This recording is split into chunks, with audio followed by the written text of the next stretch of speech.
Assalamualaikum warahmatullahi wabarakatuh.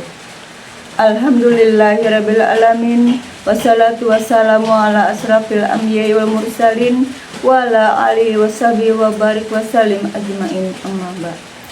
Pertama-tama marilah kita panjatkan puji syukur kepada Allah Subhanahu wa taala karena berkat nikmat dan karunia jualah kita masih bisa diberikan kesehatan, iman dan Islam. Salawat dan salam kita haturkan kepada junjungan kita Nabi besar Muhammad SAW yang telah membuat kita dari alam kegelapan menuju ke alam yang terang benderang. Hadirin hadirat yang berbahagia, dalam kesempatan ini marilah kita mengingat kembali bagaimana menghindari ghibah dalam bulan Ramadan. Secara istilah, ghibah adalah membicarakan orang lain dengan cara melontarkan isu-isu negatif dengan mencari kesalahan-kesalahan orang lain, kemudian disebarkan ke orang lain dengan maksud menyudutkan orang yang digunjingnya.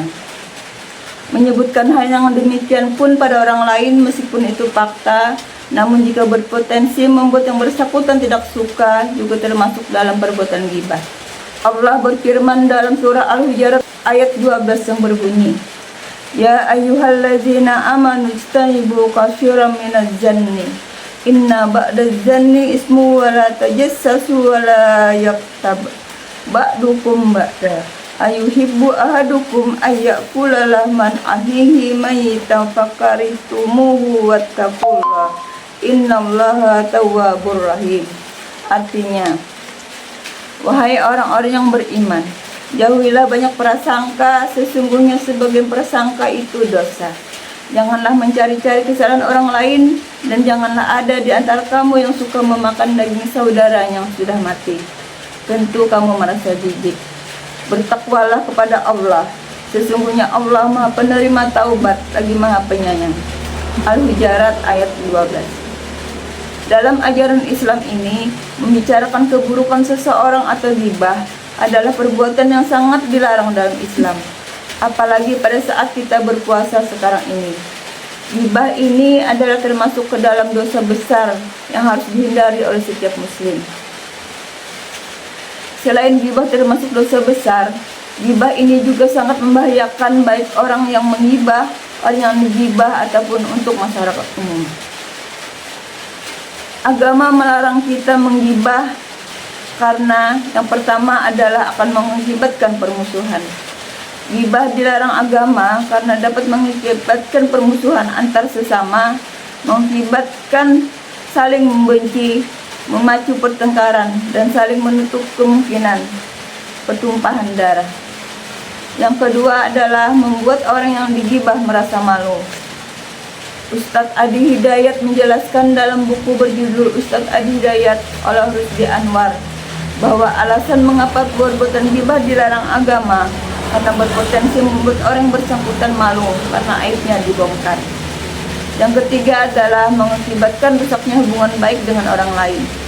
Yang keempat, menimbulkan dendam dan kebencian. Yang kelima, merusak keharmonisan dalam hidup bermasyarakat. Yang keenam, berdosa kepada Allah dan mengurangi iman. Lalu bagaimana caranya kita agar bisa menghindar dari perbuatan ghibah? Yang pertama yaitu kita harus menjaga lisan. Salah satu cara terbaik untuk menghindari ghibah adalah dengan menjaga lisan. Disebutkan dalam sebuah hadis yang artinya, barang siapa yang beriman kepada Allah dan hari akhir, maka berkatalah dengan baik. Kalau tidak bisa berkata baik, maka diam. Dalam hadis ini dijelaskan bahwa hanya ada dua pilihan yang diberikan oleh agama kita untuk menjaga mulut kita. Kalau kita tidak bisa berkata baik, maka kita lebih baik diam. Yang kedua adalah berempati terhadap orang lain. Bayangkan jika kita yang berada di posisi orang sedang kita ghibah, atau tanyakan kepada diri kita sendiri, apakah Anda senang jika orang lain membicarakan hal-hal yang buruk tentang Anda? Tentu tidak. Begitu juga dengan orang yang kita ghibah, mereka tidak akan senang. Yang ketiga adalah saling menasihati satu sama lain. Bukankah Allah Subhanahu wa taala telah memerintahkan dalam surah Al-Asy yang berbunyi, Wal asy innal insana lafi khusr illal ladzina amanu wa amilus solihati wa tawassau bil haqqi wa tawassau bis sabr.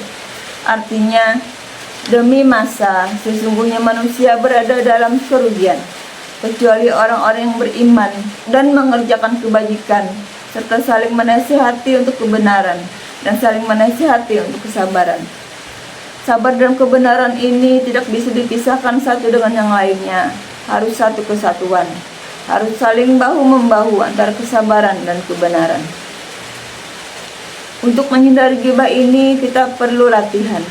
Kenapa kita harus latihan? Karena kalau kita tidak berlatih untuk berbuat baik, maka kita akan menjadi orang yang paling merugi. Maka inilah yang harus kita waspadai, karena ghibah ini kalau kita biasakan, maka kita akan menjadi hina. Semoga kita semua dipanjangkan umur untuk bertemu dan beribadah di bulan Ramadan, serta selamat dari akhlak tercela seperti ghibah. Menapaki Ramadan yang mulia dengan hati bersih, pikiran yang tenang dan perilaku yang bermaslahat bagi kita semua. Sekiranya ini saja yang saya dapat sampaikan. Mohon maaf atas segala kekurangan. Wabillahi taufiq wal hidayah. Wassalamualaikum warahmatullahi wabarakatuh.